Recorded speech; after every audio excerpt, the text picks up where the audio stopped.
Coach education is designed to help coaches promote the mission of Special Olympics, enhance coaching skills, and keep up to date regarding current rules and training techniques.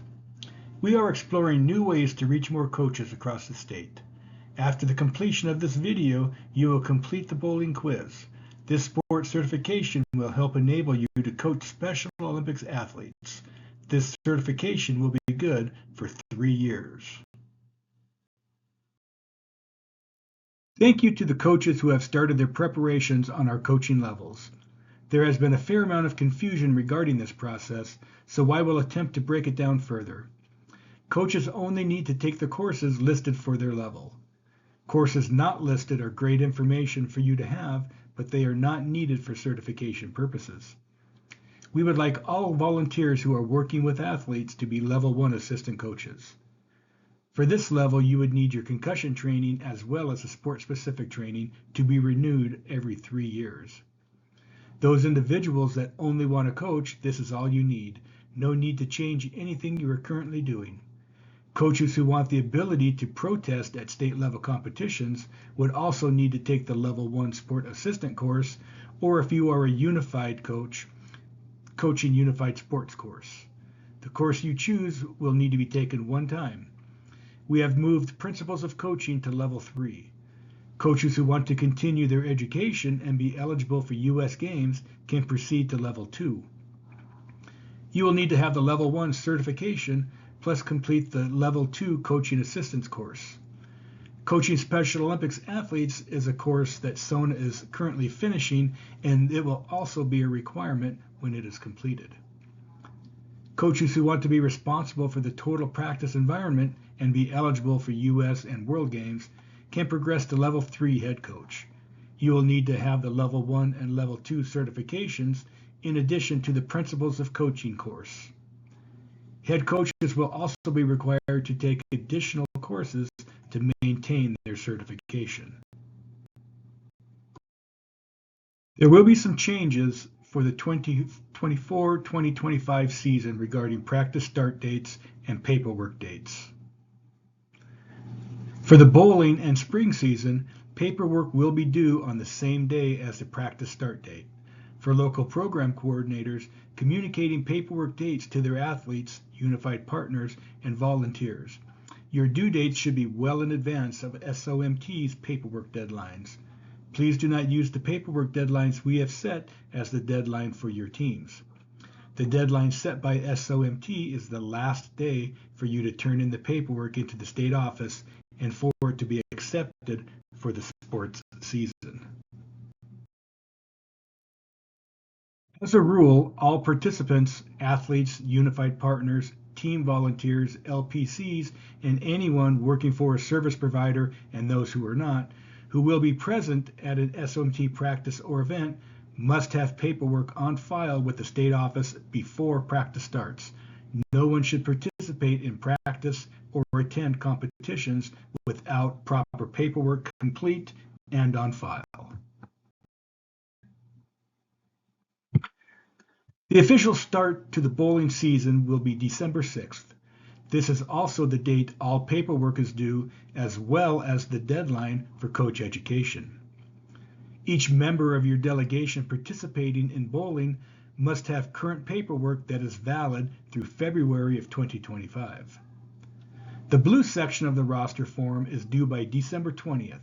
Please submit this form electronically to bpolk@somt.org. Final registration and divisioning scores are due by January 6th. Please submit this electronically to bpolk@somt.org.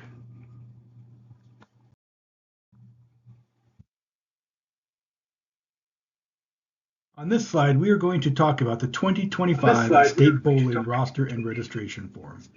This form is able to be fully uploadable by GMS, and we are going to ask each delegation to submit this roster electronically. If you run into any issues during this process, reach out to me at bpolk@somt.org or utilize the registration form instruction sheet that accompanied the registration. You will notice a slight change to some of the columns, but for the most part, this form is exactly what you are used to filling out. To start the process, we will open the bowling registration form. Please do not change the formatting of the Excel spreadsheet.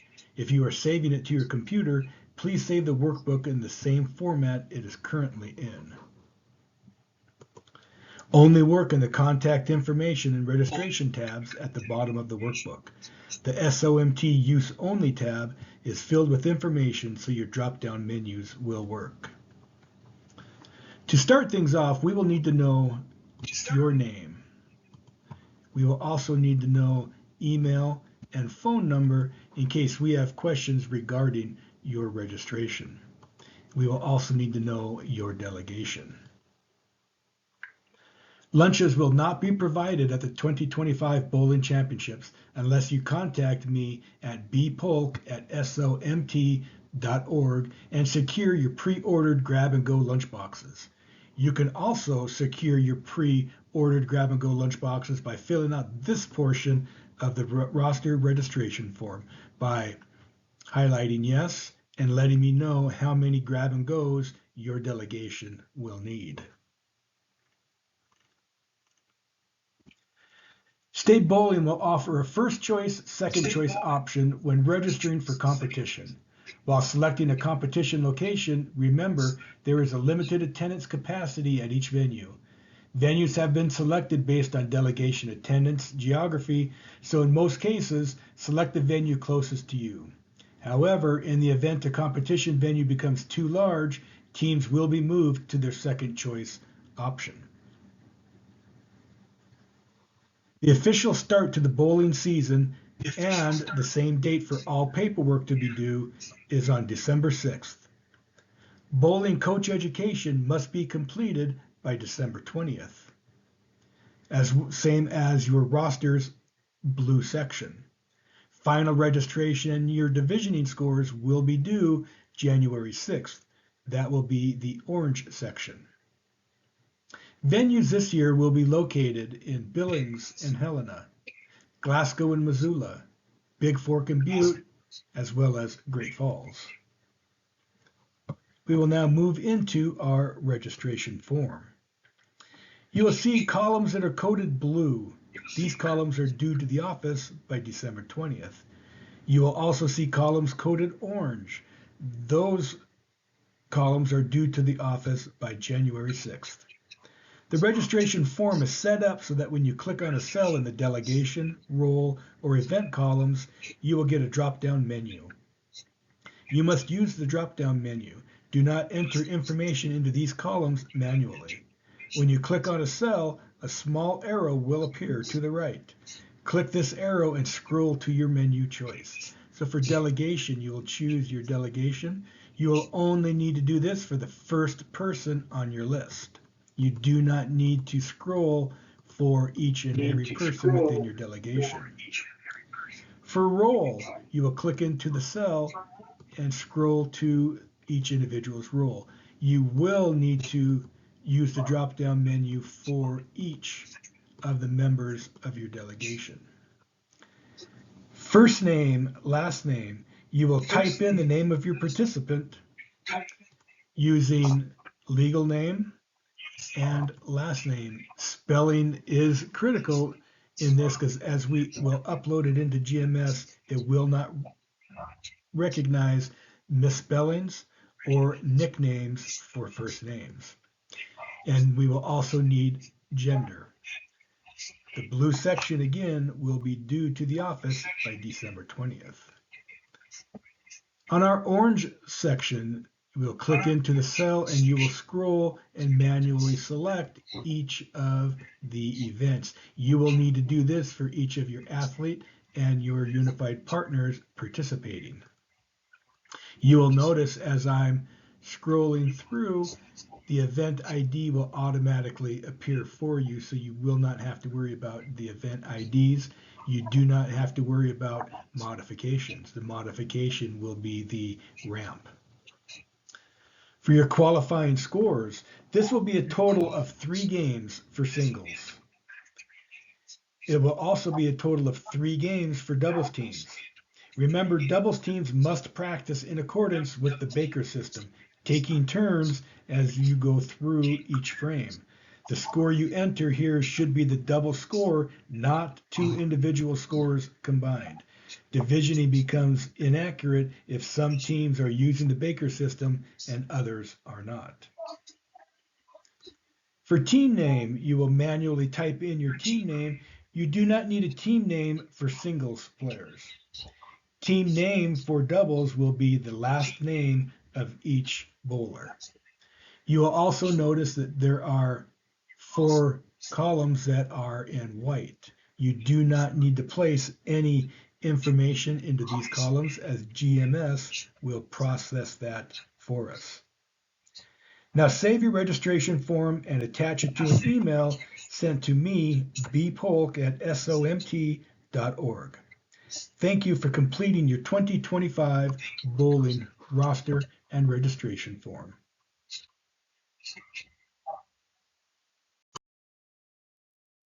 Sue Hill, GMS Specialist, sends out the green list. This green list will show the paperwork status of members of your delegation. Individuals in red have expired paperwork and will not be permitted to participate until the paperwork is brought to current status. Individuals in blue will have paperwork that will expire within the next 3 months. Remember, your paperwork must be current all the way through the games, and beginning with bowling, the paperwork deadline is the same date as the beginning of the practice season.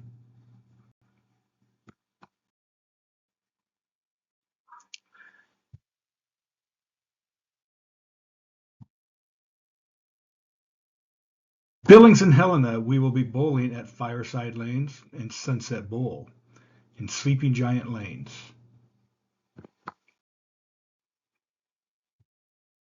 In Missoula, we will be at Westside Lanes Fun and Center and Glasgow El Cordell. In Big Fork, we'll be at Grizzly Lanes, and in Butte, Star Lanes. In Great Falls, we will be bowling at Little's Lanes.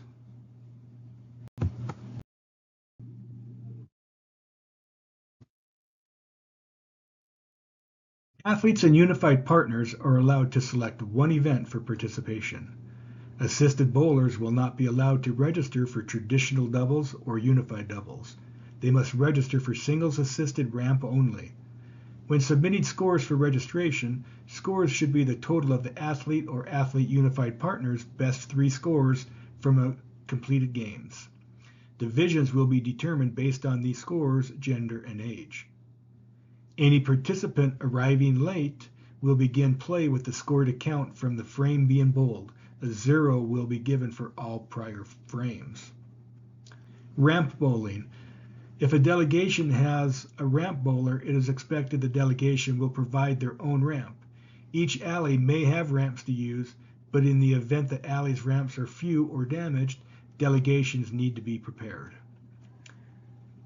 Coaching will be allowed as long as the coach remains outside of the designated bowler's area.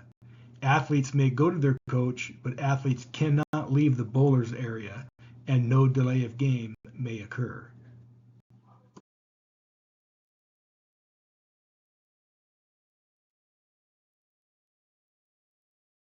Singles bowlers will bowl 2 games.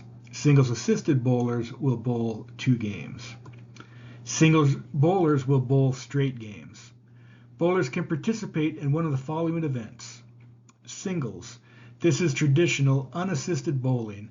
If an athlete receives assistance of any kind, besides stability assistance, they will be disqualified and receive a participation ribbon. Singles ramp unassisted. Athlete aims to ramp into the position unassisted.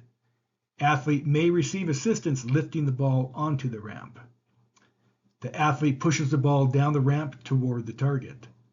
The athlete will reset the ramp unassisted. A bowler may be asked to bowl a complete game without taking a break between frames. Coaches need to ensure bowlers are prepared for this. Athlete may reset the ramp unassisted after each roll. Singles ramp assisted.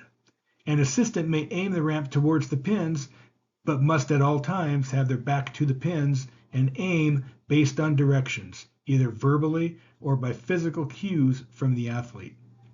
The use of technology for the purpose of giving directions is permitted if pre-approved by the Special Olympics Montana Sports Department. Contact the sports department to receive approval. A bowler may be asked to bowl a complete game without taking a break between frames. Coaches need to ensure bowlers are prepared for this. The athlete may receive assistance lifting the ball onto the ramp. The athlete must have or make a reasonable effort to have at least one hand on the ball as it is being delivered.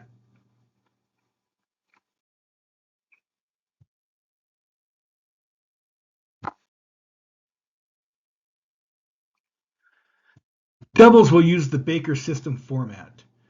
Doubles will bowl 4 games. Instead of each player having his or her own score, the combined effort of the team constitutes a game. In the Baker system, doubles partners take turns bowling frames within one game, as opposed to 2 bowlers bowling separate games. Each bowler bowls one frame at a time, regardless of the number of pins on the lane. For example, if player A throws a strike, she has completed the frame, and then partner B will bowl the next frame. Between games, doubles pairs may change up their bowling order, meaning the athlete that bowled first in one game would bowl second in the next game. This is optional, but is permissible. Doubles pairs may not change up their order mid-game. Athletes in doubles must practice in accordance with the Baker system. The score entered on state-level registration form should be the double score, not an individual score, of the 3 games completed by the pair. Divisioning becomes inaccurate if you submit single scores for doubles teams. If a bowler bowls a strike, she is done for that frame. Bowler B would bowl the next frame. For example, if Sarah bowls a strike in frame 1, she is done for that frame. Jessica bowls frame 2 since frames are alternated for each bowler. If the bowler of the 10th frame rolls a strike or spare after their first 2 rolls, they also roll the 3rd ball of the frame. Doubles competition will not use league format. All doubles will play an open bowling format, which means doubles will bowl on the same lane for all games.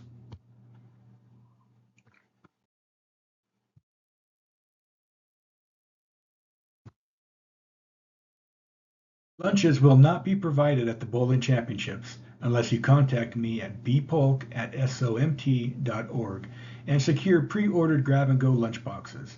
You can also secure these pre-ordered lunchboxes by filling out the correct section on your registration form. These lunches will be ready for pickup at the conclusion of your event. Teams need to plan accordingly. Most venues will have a concession area available, and for the most part, outside food is not allowed. Thank you for viewing Coach Education for Bowling. You can proceed now to take the certification quiz online. Have a great season.